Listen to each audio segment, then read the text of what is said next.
What is open banking? The name is somewhat misleading and not terribly helpful. Think of it as consumer banking data that is used with their permission for a specific purpose. There are three parties in this engagement. The consumer who creates the data through everyday life, essentially buying items and transacting.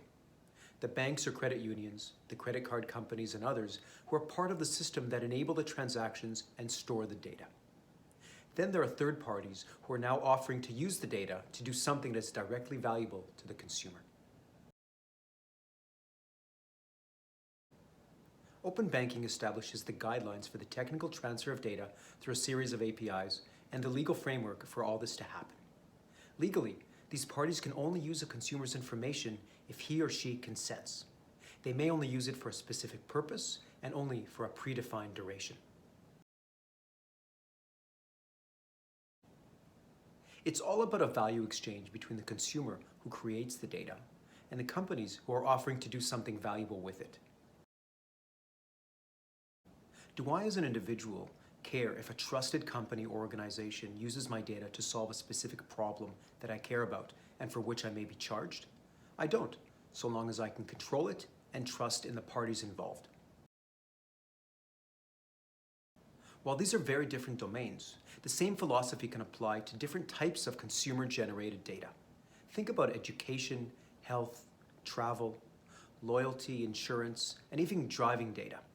These are all forms of consumer-generated data that may fall under similar guidelines, but of course, with specific regulations. If you are thinking that banks and other similar holders of consumer information already have the data and are monetizing it in a way that is consumer-centric and useful, well, you're right and wrong. They have the data, but they are doing a very poor job overall in using it to differentiate. In an open banking environment, all this changes.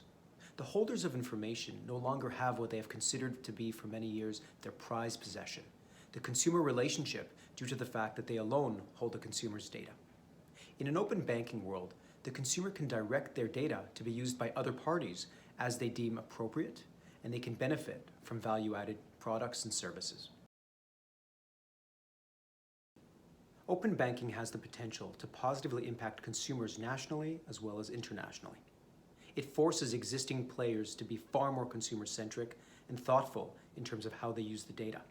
It also forces much more transparency with respect to regulations and the terms of engagement between parties.